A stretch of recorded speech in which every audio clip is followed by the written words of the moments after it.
तो अमेरिका के राष्ट्रपति जो बाइडेन दक्षिण कोरिया पहुंच गए हैं। बाइडेन दक्षिण कोरिया से जापान जाएंगे। जापान में क्वाड की बैठक होगी, जहां बाइडेन के साथ ही क्वाड के दूसरे देश भी शामिल होंगे। लेकिन क्या एशिया में बाइडेन के दौरे से यहां भी यूरोप जैसी आग लगेगी? हमारा ये सवाल हवा हवाई नहीं है। इस सवाल के पीछे ठोस तर्क हैं और कुछ चेहरे हैं। ये 4 चेहरे इस वक्त एशिया की घटनाओं के केंद्र में हैं। पहला चेहरा जो बाइडेन का है।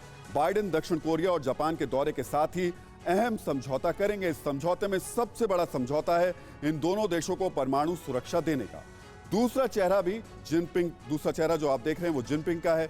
जिनपिंग के नेतृत्व में चीन लगातार बाइडेन के दौरान जो सवाल है वो खड़े कर रहा है। इसके अलावा चीन समंदर में वॉर एक्सरसाइज भी कर रहा है और इसके अलावा एयर ड्रिल भी वो कर रहा है। तो क्या चीन जंग की तैयारी कर रहा है? सवाल ये उठ रहा है। बाइडेन दक्षिण कोरिया पहुंचे हैं, जाहिर है चर्चा नॉर्थ कोरिया की भी होगी। नॉर्थ कोरिया ठीक उसी वक्त परमाणु परीक्षण की भी तैयारी कर रहा है जब बाइडेन उसके पड़ोसी मुल्क में होंगे। और इन सब के बीच जापान में क्वाड की बैठक हो रही है। तो क्या ये हालात सामान्य हैं? क्या एशिया में भी जंगी सीन नहीं बन रहा है? ये सवाल इसलिए खड़ा है क्योंकि चीन ने बाइडेन के दौरे को विजिट ऑफ डिस्ट्रक्शन कह दिया।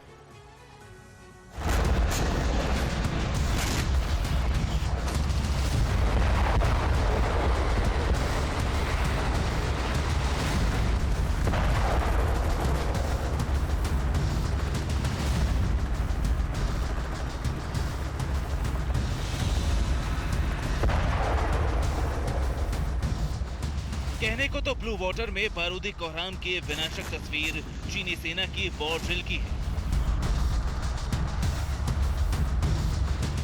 लेकिन सच मानिए कि लाल सुल्तान की बौखलाहट है जो बारूद बनकर बरस रही है। ये जिनपिंग की छटपटाहट है जो बम बनकर फट रही है। ये रेड आर्मी की तिलमिलाहट है जो प्रशांत महासागर की अथाह गहराई में मिसाइल बनकर बारूदी गोते लगा रही है।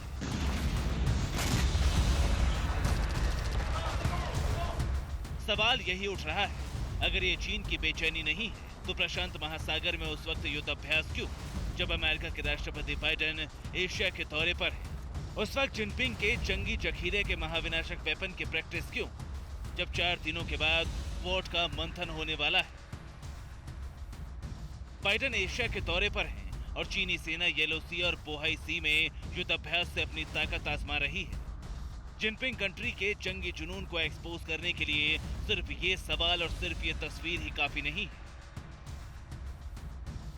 जमीन पर बिखरा ये जापान का डमी एयरक्राफ्ट है जिसे चीन की सेना ने मार गिराया है। जापानी मिलिट्री के पूर्व सैन्य अधिकारी ने दावा किया है कि चीन ने युद्धाभ्यास के तहत जापानी जेट E-67 का डमी बनाकर उस पर मिसाइल से हमला किया। ये जापान का वही जेट है जिसे आसमान का कंट्रोल टावर कहा जाता है। जापान और चीन का तनाव जग जाहिर है। जापान की राजधानी टोक्यो में 4 दिन बाद 4 मुल्कों के टॉप कमांडर्स की मीटिंग होनी है। चीन के लिए टेंशन की बात यह है कि क्वाड की इस बैठक का मुख्य एजेंडा चीन है। चीन की बढ़ती दादागिरी है, चीन की हड़प चाल है। लिहाजा जैसे ही बाइडेन 6 दिनों के दक्षिण कोरिया और जापान दौरे पर आए, बीजिंग में खलबली मच गई। चीन ने चेतावनी देते हुए कहा है कि बाइडेन का जापान और साउथ कोरिया दौरा डिस्ट्रक्शन वाला विजिट है, क्योंकि वो एशिया में अमेरिका के सहयोगी देशों का दौरा कर रहे हैं, जबकि अटकलें लगाई जा रही हैं कि उत्तर कोरिया परमाणु परीक्षण करके अमेरिका पर दबाव बनाने की कोशिश करेगा। चाहे वॉर ड्रिल के जरिए हो, चाहे चेतावनी देकर हो, या फिर जापान के डमी एयरक्राफ्ट को तबाह कर, चीन पूरी तरह से एक्सपोज हो चुका है। जिनपिंग का डर पूरी दुनिया के सामने आ चुका है।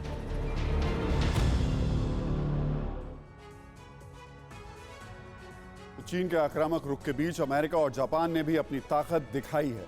जापान के विसावा एयरपोर्ट पर अमेरिका और जापानी वायुसेना ने मिलकर एलिफेंट वॉक किया। इस दौरान सैकड़ों की तादाद में फाइटर जेट्स को रनवे पर लाइन अप कर उनको टेक ऑफ करवाया गया।